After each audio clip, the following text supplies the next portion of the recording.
ಒಂದು ಸಮುದಾಯ ಅಂದ್ರೆ ವಿಶೇಷವಾಗಿ ಮುಸ್ಲಿಂ ಸಮುದಾಯಕ್ಕೆ ಮಾತ್ರ ಅಲ್ಲ ಮಾತಾಡಿರೋದು, ಇದು ಇಡೀ ಪ್ರಪಂಚದ ಎಲ್ಲಾ ಹೆಣ್ಣು ಮಕ್ಕಳಿಗೆ ಮಾತಾಡಿರುವಂತ ಹೇಳಿಕೆ. ಇವತ್ತು ಮುಸ್ಲಿಮ್ಸ್ ಅಂತ ಸೇರಿಸಿದರೆ ನಾಳೆ ಆ ಮುಸ್ಲಿಮ್ಸ್ ನ ತೆಗೆದು ಎಲ್ಲಾ ಹೆಣ್ಣು ಮಕ್ಕಳಿಗೂ ಸೇರಿಸ್ತಾರೆ. ಯಾಕಂದ್ರೆ ಇವ್ರ ಸ್ವಭಾವನೇ ಅದು. ಇದೇ ಒಂದೇ ಸ್ಟೇಟ್ಮೆಂಟ್ ಅಲ್ಲ, ಪ್ರತಿ ಸ್ಟೇಟ್ಮೆಂಟ್ ನೋಡಿ ಇವರಿಗೆ ಮುಸ್ಲಿಮ್ಸ್ ಹೆಸರು ಬಳಸ್ದಲೆ ಇವರು ಹೀರೋ ಆಗಿರಲ್ಲ. ಯಾಕಂದ್ರೆ ಇವರು ರಾಜಕೀಯ ಬೇಳೆ ಬೇಯಿಸ್ಕೊಳ್ಳೋಕೆ ಇವರು ತೆವಿಲಿಗೋಸ್ಕರವಾಗಿ ಇವರು ಮಹಿಳೆಯರ ನಮ್ಮ ಮುಸ್ಲಿಂ ಸಮುದಾಯದ ಒಂದು ಹೆಸರು ತಗೊಂಡೆ ಇವರು ಯಾರೇ ಆಗಿರ್ಲಿ ನಮ್ಮ ಮುಸ್ಲಿಂ ಸಮುದಾಯದ ಹೆಸರು ತಗೊಂಡೆ ಅವ್ರ ಮೇಲ್ ಬರೋದು. ನೆನ್ನೆ ನಾವು ಕಗ್ಲಿಪುರ ವ್ಯಾಪ್ತಿಯಲ್ಲಿ ಕಗ್ಲಿಪುರ ಠಾಣೆಯಲ್ಲಿ 25ನೇ ತಾರೀಕು ನೋಡಿ 25ನೇ ತಾರೀಕು ನಾವು ನಿನ್ನೆ ದೂರನ್ನ ದಾಖಲಿಸಿದ್ದೀವಿ. ಪಿಟಿಷನ್ ಮೂಲಕ ಇವತ್ತು ಶ್ರೀರಂಗಪಟ್ಟಣಕ್ಕೆ ರವಾನಿಸಲಾಗಿದೆ. ಬಟ್ ನೀವು ಕೂಡ ಇದೇ ತರ ಮಾಡಿ. ಯಾರೋ ಬಂದು ನಮ್ಮ ಸಮುದಾಯದ ಪರವಾಗಿ ಮಾತಾಡ್ತಾರೆ, ಯಾರೋ ನಮ್ಮ ಧ್ವನಿನ ಎತ್ತುತ್ತಾರೆ ಅನ್ನೋದನ್ನ ಮರ್ತು ಬಿಡಿ.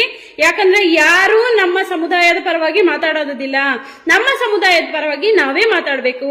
ಇವತ್ತು ರಾಜ್ಯ ಸರ್ಕಾರ ಏನು ನಾವು ನಿಮ್ ಜೊತೆ ಇದ್ದೀವಿ ಅಂತ ಹೇಳಿ ನಮ್ಮ ಸಮುದಾಯದ ವೋಟ್ ತಗೊಂಡು ನಮ್ಮ ಸಮುದಾಯ ಅಧಿಕಾರಕ್ಕೆ ಬಂದಿದ್ದಾರೋ, ಇವತ್ತು ಆ ಸರ್ಕಾರ ರಾಜ್ಯ ಸರ್ಕಾರ ನೀಚ ಕೆಟ್ಟ ಮಾನಗೆಟ್ಟ ಸರ್ಕಾರಕ್ಕೆ ನನ್ನ ಧಿಕ್ಕಾರ. ಈ ರಾಜ್ಯ ಸರ್ಕಾರ ಹೀನಾಯ ನಿದ್ರೆಗೆ, ಗಾಢವಾದ ನಿದ್ರೆಗೆ ಜಾರಿದೆ. ಯಾಕಂದ್ರೆ ರಾಜ್ಯ ಸರ್ಕಾರ ಹೇಳಿಕೆ ಬಂದ ಕೂಡಲೇ ಅವರಿಗೆ ಸ್ವಯಂ ಪ್ರೇರಿತವಾಗಿ ದೂರು ದಾಖಲಿಸಿ, ಬೇರೆ ಕೇಸಲ್ಲೆಲ್ಲ ಸ್ವಯಂ ಪ್ರೇರಿತವಾಗಿ ದೂರು ದಾಖಲಿಸಬಹುದು. ಯಾಕಂದ್ರೆ ಇದು ಮುಸ್ಲಿಂ ಸಮುದಾಯಕ್ಕೆ ಮಾತಾಡಿರುವಂತಹ ಮಾತು. ಅದಕ್ಕೆ ಕಣ್ ಕಾಣಿಸಿದ್ರು ಕಾಣಿಸ್ತಾ ಇಲ್ಲ, ಕಿವಿ ಕೇಳಿಸಿದ್ರು ಕೇಳಿಸ್ತಾ ಇಲ್ದಂಗೆ ನಟಿಸ್ತಾ ಇರುವಂತಹ ಈ ರಾಜ್ಯ ಸರ್ಕಾರಕ್ಕೆ ನಿದ್ರೆಯಲ್ಲಿ ಜಾರಿದೆ. ದಯವಿಟ್ಟು ಯಾವುದೋ ಸರ್ಕಾರಗಳು ನಮ್ಮ ಪರವಾಗಿ ಧ್ವನಿ ಎತ್ತುತ್ತಾರೆ ಅನ್ನೋದನ್ನ ಮರ್ತು ಬಿಡಿ. ನಮ್ಮ ಸಮುದಾಯದ ಧ್ವನಿ ನಾವೇ ಎತ್ತಬೇಕು, ನಮ್ಮ ಸಮುದಾಯಕ್ಕೆ ನಾವೇ ಬೆನ್ನೆಲುಬಾಗಿ ನಿಂತ್ಕೋಬೇಕು. ಯಾಕಂದ್ರೆ ಇವತ್ತು ನಮ್ಮ ಬಾಬಾ ಸಾಹೇಬ್ ಅಂಬೇಡ್ಕರ್ ಅವರು ಕೊಟ್ಟಿರುವ ಸಂವಿಧಾನದಲ್ಲಿ ನಮಗೆ ಸರ್ವರಿಗೂ ಸಮಬಾಳು ಸರ್ವರಿಗೆ ಸಮಪಾಲು ಅಂತ ಹಕ್ಕಿದೆ. ಆ ಹಕ್ಕನ್ನ ನಾವು ಸದುಪಯೋಗ ಪಡಿಸ್ಕೊಂಡು ಇವತ್ತು ನಮ್ಮ ಸಮುದಾಯಗಳಲ್ಲಿ ಆಗ್ತಾ ಇರುವಂತಹ ದಬ್ಬಾಳಿಕೆಯನ್ನ ದೌರ್ಜನ್ಯವನ್ನ ಖಂಡಿಸಬೇಕು. ಇಂಥ ಪ್ರಭಾಕರ್ ಭಟ್ ಅಂತಹ ನಾಲಾಯಕಗಳನ್ನ ಸರಿಯಾದ ತಕ್ಕ ಕಾನೂನಾತ್ಮಕ ಪಾಠವನ್ನ ಕಲಿಸಬೇಕು. ನೆಕ್ಸ್ಟ್ ಯಾರೇ ಆಗಿರ್ಲಿ, ಯಾವನೇ ಆಗಿರ್ಲಿ, ಅವರು ನಮ್ಮ ಸಮುದಾಯದ ಬಗ್ಗೆ ಮಾತನಾಡಬಾರ್ದು. ಆ ತರ ನಾವೆಲ್ಲರೂ ದೂರು ದಾಖಲಿಸಬೇಕು. ಇವನಿಗೆ ನಾನ್ ಬೇಲೇಬಲ್ ಆಗ್ಬೇಕು, ಬೇಲೆ ಸಿಗಬಾರ್ದು, ಬೇಲ್ ರಿಜೆಕ್ಟ್ ಆಗ್ಬೇಕು. ಆ ತರ ಎಲ್ಲರೂ ಕೂಡ ದೂರು ದಾಖಲಿಸಿ ಅಂತ ಒಂದು ಮನವಿ ಮಾಡ್ತೀನಿ. ಯಾಕಂದ್ರೆ ಇವತ್ತು ನಮ್ಮ ಸಮುದಾಯದ MLAಗಳೇ MP ಗಳೇ ನಮ್ಮ ಸಮುದಾಯದ ಪರವಾಗಿ ಮಾತಾಡ್ತಾ ಇಲ್ಲ. ಯಾಕಂದ್ರೆ ಅವರಿಗೆ ರಾಜಕೀಯ ಬೇಳೆ ಬೇಯಿಸ್ಕೋಬೇಕು.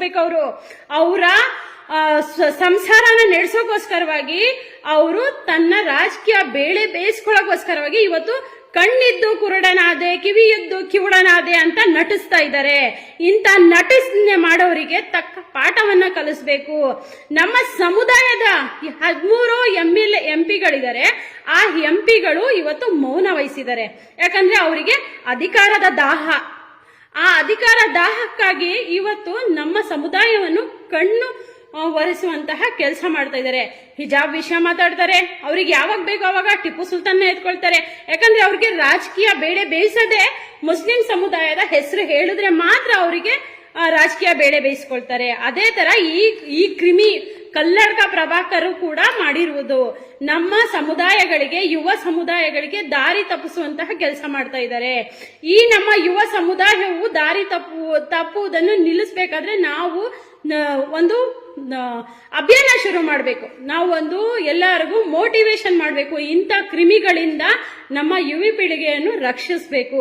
ದಯವಿಟ್ಟು ಎಲ್ಲರೂ ಆದಷ್ಟು ದೂರುಗಳನ್ನ ದಾಖಲಿಸಿ ಪಿಟಿಷನ್ ಮುಖಾಂತರ ರವಾನಿಸಲಾಗುತ್ತೆ ಅಂತ ಹೇಳ್ತಾ ನನ್ನ ಮಾತನ್ನ ಮುಗಿಸ್ತೇನೆ. ಜೈ ಹಿಂದ್, ಜೈ ಭಾರತ್.